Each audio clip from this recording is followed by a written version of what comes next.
আগে চেক করো, তারপরে বিশ্বাস করবা, ঠিক কিনা? তাহলে এখন থেকে একটা কিছু শুনলে বিশ্বাস করবেন? একজন এসে বলল, ভাইজান আপনার মেয়েরে দেখলাম আরেক ছেলের সাথে বাজারে ঘোরাফেরা করে, ওই রমনার বটমূলে দেখলাম আপনার মেয়ে আরেক ছেলেরে নিয়ে ফষ্টি নষ্টি করে, লোকের কথা বিশ্বাস করে বাসায় যে মেয়ের চুলের মধ্যে ধরে মাইর, আইজো মার কাইলো মাইর। এরকম হইতে পারে না? হয়তো ওই লোক আপনার মেয়ের মতো দেখতে আরেক মেয়েকে দেখছিল। এরকম হয় কিনা সমাজে? একজন এসে বললো, ভাই আপনি এখানে ভাবিরে তো দেখলাম ওই জায়গায় আরেক লোকের সাথে ঘোরাফেরা করতেছে, খবর রাখেন না বাসা? আপনি রেগে মেগে, ঘটনা কি? আমার খেয়ে আমার পরে আরেকজনের সাথে, যে এই বাড়িতে যে মাইর, কোনো কথা নেই। দেখবেন যে ছোট্ট মারামারি থেকে এই ঘটনা অনেক সময় বিচ্ছেদ বা ডিভোর্স পর্যন্ত গড়ায়, ঠিক কিনা? ওই যে শোনা কথায় কান দিচ্ছেন, ফাতাবাইয়ুন, আপনি চেক করেন নাই। হয়তো আপনার স্ত্রীর মতো দেখতে বা আপনার স্ত্রী যে জামা পরে, যে পোশাক পরে, এরকম পোশাক পরে আরেক নারীকে দেখছে, আপনার বউ না এটা। আপনার মেয়ের ব্যাপারে যে তথ্য দিয়েছে এটা সঠিক নয়, সে আপনার মেয়ের মতো আরেকটা মেয়েকে দেখেছে, এসে আপনার কাছে বলে দিছে, আপনিও বিশ্বাস করছেন। ভেজাল আছে না নাই? এই ভেজালগুলোকে থামানোর জন্য কোরআনে এই বিধানগুলো নাজিল করেছে কে? তাহলে ফরিদপুরের ভাইয়েরা, সমাজটারে সুন্দর রাখার তথ্য একটা শুনলেই বিশ্বাস করবেন না। সিলে কান নিয়ে গেছে শুনলেই সিলের পিছনে দৌড়, নাকি? কি করবেন? আগে কানে হাত দিয়ে একটু দেখবো কান দুইটা আছে না নাই, তারপরে চিলের পিছনে দৌড়ান। তাহলে এখন থেকে আমরা তথ্য একটা শুনলেই বিশ্বাস করব। তাহলে কি করবেন? বলতে হবে কি করবেন? যাচাই বাছাই, জাস্টিফিকেশন অফ দ্য নিউজ।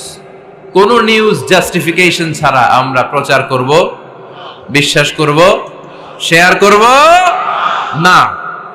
আল্লাহ বললেন, ইয়া আইয়ুহাল্লাযীনা আমানু লা ইয়াসখার কওমুম মিন কওম। ওহে আমার ঈমানদার বান্দারা, শোনো শোনো, খবরদার কখনো কোনো মুমিন বান্দারে ঠাট্টা করো না, অবজ্ঞা করো না, ঠাট্টা করো না। তার মনে কষ্ট হয় এমন কোন কথা তারে বলো না। নেভার স্কপ অফ এনিবডি, কাউকে নিয়ে ঠাট্টা করবেন না। তার দেহ নিয়ে, তার আকৃতি নিয়ে, তার বংশ নিয়ে। এক লোকের বাবা ছিল চোর, কিন্তু তার ছেলে অনেক ভালো। আপনি কি তারা বলতে পারবেন তুই চোরের ঘরের চোর? বলতে পারবেন? চুরি করছে বাবা, ওর কি দোষ? কথা বলেন। এগুলো কবিরা গুনাহ। আওয়াজ করে বলেন তো, কি গুনাহ? কবিরা গুনাহ। কারো আকৃতি নিয়ে, আমার ফরিদপুরের কলিজার টুকরা যুবক ভাইরা, কারো আকৃতি নিয়ে কখনো অবজ্ঞা করবে না, তুচ্ছ জ্ঞান করবে না। এটা কবিরা গুনাহ, এটা আল্লাহ খুব অপছন্দ করেন। এর কারণ আকৃতিটা আমাদের হাতে নাই। আমাদের কারো নাক লম্বা, কারো খাটো, আমরা কেউ কালো, কেউ সাদা, আমরা কেউ স্মার্ট, কেউ অন্যরকম। তো এই যে আমাদের এক এক ধরনের আকৃতি, এটা কি আমি বানাইছি? আপনি বানাইছেন?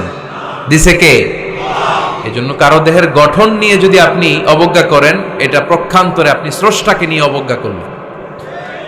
কারো দেহের আকৃতি নিয়ে যদি আপনি তুচ্ছ করেন, তাকে তুচ্ছ করেননি, আমার রবকে আপনি তুচ্ছ করেছেন। চিল্লায় বলেন ঠিক কিনা?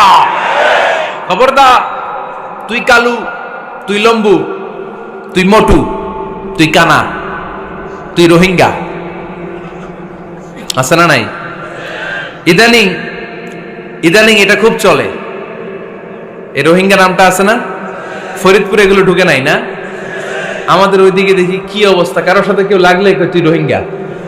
কি আশ্চর্য, এই গালি কবে আসলো?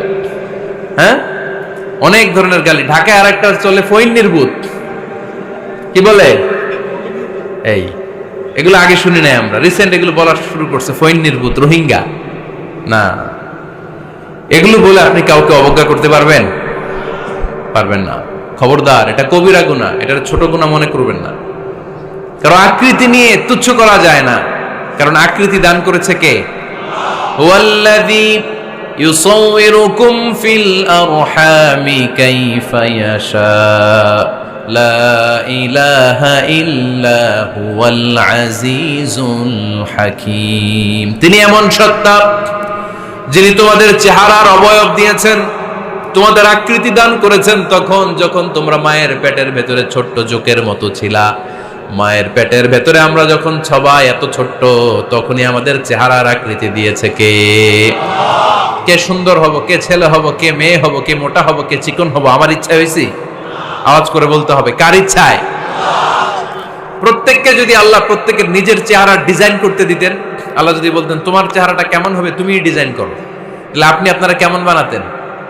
হ্যাঁ বলেন, ফরিদপুরের ভাইরা বলেন, সুন্দর করে বানাতেন তাই না?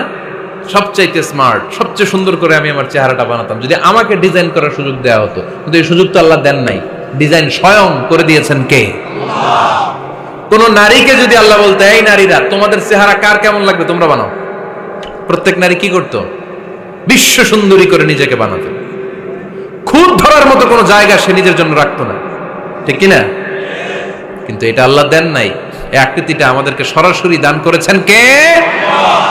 খবরদার, আমাদের অনেকে বিকলাঙ্গ, আমাদের অনেকের হাত ছোট, পা বড়, দেখতে মোটা, কেউ চিকন কেউ কালো। খবরদার, কারো আকৃতি নিয়ে কখনো কোনো অবজ্ঞার সুরে, ঠাট্টার সুরে কোনো কথা আমরা বলবো না। রাজি আছেন? সবাই রাজি আছেন? আল্লাহ রাসূল সাল্লাল্লাহু আলাইহি ওয়াসাল্লামের এক সাহাবী ছিল, নাম ইবনে মাসউদ রাদিয়াল্লাহু তাআলা আনহু। উনার পায়ের নলা ছিল খুব চিকন, অস্বাভাবিক চিকন, স্বাভাবিক না। তো উনিও এটা ঢেকে রাখতেন, দেখাতেন না কাউকে। একদিন উনি খেজুর পাড়ার জন্য খেজুর গাছে উঠলেন। খেজুর গাছে ওঠার পরে নিচ থেকে সাহাবারা পায়ের চিকন নলা দেখে ফেলছে। দেখে সবাই হাসি, সবাই হেসে কুটি কুটি। বিশ্বনবী বললেন, হেসো না, খবরদার, আমার ইবনে মাসুদের পায়ের চিকন নলা দেখে হেসো না। আমার ইবনে মাসুদের এই পায়ের চিকন নলা যদি মিজানের পাল্লায় উঠিয়ে দেয়া হয়, কিয়ামতের দিন উহুদ পাহাড়ের চেয়েও ভারী হয়ে যাবে। খবরদার, আমার ইবনে মাসুদকে আমার আল্লাহ অনেক পছন্দ করে, তার পা চিকন দেখে তাকে তুচ্ছ করো না। আল্লাহর হাবিব সাল্লাল্লাহু আলাইহি ওয়াসাল্লামের 11 জন স্ত্রীর মধ্য থেকে একজন স্ত্রী ছিলেন একজন স্থূল আকৃতির, অবেসিটি ছিল, একটু মোটা। ওনার নাম ছিল সাফিয়া রাদিয়াল্লাহু তাআলা আনহা। আম্মা জান আয়েশার সাথে একবার সাফিয়ার ঝগড়া। নবীদের বউদের মাঝে মাঝে মাঝে ঝগড়া হতো, তবে সেটা হতো মধুর ঝগড়া। সুবহানাল্লাহ পড়েন।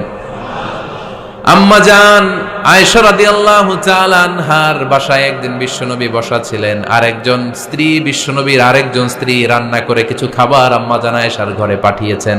এক দাসী দিয়ে বলল, যাও এটা আয়েশার ঘরে দিয়ে আসো, কারণ নবী আয়েশার ঘরে। আম্মা জান আয়েশা রাদিয়াল্লাহু তাআলা আনহা বললেন, এগুলো কি? ওই দাসী বলে, তরকারি। কে দিছে? অমুক স্ত্রী। কেন দিয়েছে? আমি কি রান্না করতে পারি না? তোমরা রান্না তোমরা খাও। এই কথা বলে পাতিল সহ উড়ায় মারছে চেহারার মধ্যে। এর কারণ ওনারা মানুষ ছিলেন, মানবীয় ব্যাপারগুলো ওনাদের মধ্যেও কাজ করত। আবার এক স্ত্রী ঝোল দিয়ে রান্না করে কিছু খাবার নিয়ে এসেছে। আম্মা জান আয়েশা রেগে মেগে ওই ঝোল নিয়ে ওই স্ত্রীর গালের মধ্যে মেখে দিয়েছেন।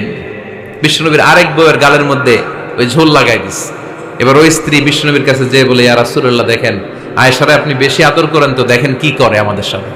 এই যে আমাদের গালের মধ্যে ঝোল মাখাই একেবারে মেকআপ বানাই দিচ্ছে। বিষ্ণু ইসা ইসলাম বললেন, তাই আয়েশাকে ডাকো। আম্মা জান আয়েশা রাদিয়াল্লাহু তাআলা আনহা আসলেন। আল্লাহ রাসূল সাল্লাল্লাহু আলাইহি ওয়াসাল্লাম বললেন, তুমি কি আমার এই স্ত্রীর সাথে এমন আচরণ করেছো? আম্মা জান আয়েশা বললেন, করেছি। কেন? আম্মা জান আয়েশা বললেন, তখন মেজাজটা গরম ছিল, এখন বুঝতে পারতেছি আসলে এই কাজটা করা ঠিক হয় নাই। এবার বিশ্বনবী বিচার করবেন। বিশ্বনবী বললেন, আল কিসাস, যেমন করা হয়েছে বিচার হবে তেমন। তোমার গালে যেমনি ঝোল লাগাই দিছে, তুমি একটু ঝোল নিয়ে আয়েশার গালে লাগাই দাও। সুবহানাল্লাহ পড়বেন না?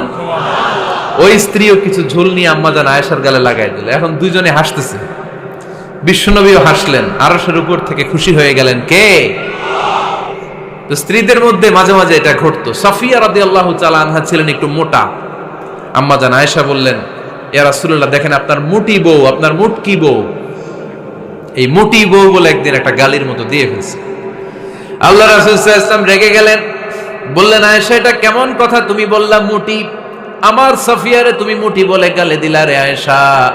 ইয়া আয়েশা লাকাদ কুলতি লা কালিমা লাউ মুজিজাত বিমাইল বাহরি লামাজাজাতহু।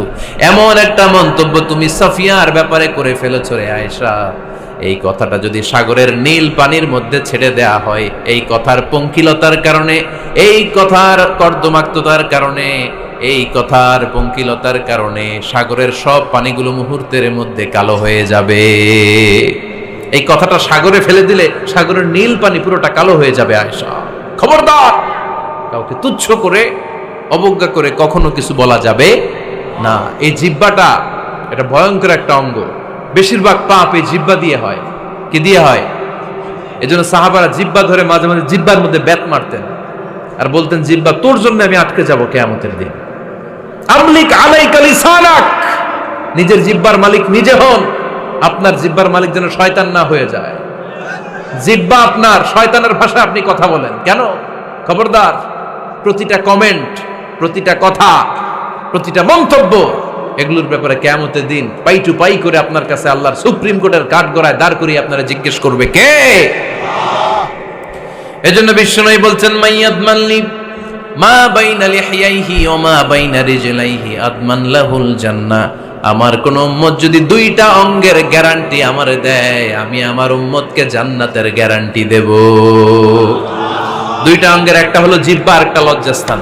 দুই চোয়ালের মাঝে যা থাকে লিজ্জা জিহ্বা, আর দুই পায়ের মাঝখানে যা থাকে লজ্জাস্থান। এই দুইটা অঙ্গের গ্যারান্টি যদি বিশ্বনবীকে আপনি দেন যে নবী জিহ্বা আর লজ্জাস্থান এই দুইটা অঙ্গের কোনো পাপ আমি করব না, নবী বলে আমি দুনিয়ায় তোমার জান্নাতের গ্যারান্টি দিলাম।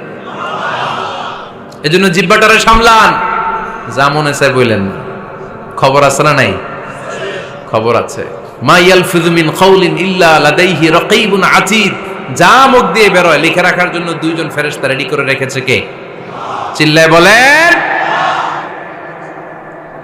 যতদিন আমরা বেঁচে থাকবো ততদিন থাকবে আমাদের কাঁধে। আমরা মরে যাবো, এই ফেরেশতারা উড়াল দিবে, ঠিক কিনা? দুই কান্দে জি ছিল যে তোমার দুইজনা পাহারা, তোমারে একলা থইয়া পালাইছে তাহারা। তোমার আটকুঠুরি নয় দরজা বন্ধ এবার হলো রে হলো, মুখে আল্লাহ রসুল সবে বলো, ও মুখে আল্লাহ রসুল সবে বলো। দুয়ারে আইসাছে পালকি নাই হরি গাও তোলো রে তোলো, মুখে আল্লাহ রসুল সবে বলো, ঠিক না? এজন্য সাবধান। আমলিক আলাইকা লিসানাক, নিজের জিহ্বার মালিক নিজে হন। মন যা চায় মুমিন তখন ইচ্ছা মতো মন মতো কোনো মন্তব্য ছুটতে পারে না। বিশ্বাসী বলে যদি নিজেকে দাবি করেন, নিজের জিহ্বার মালিক নিজে থাকার দরকার আছে না নাই?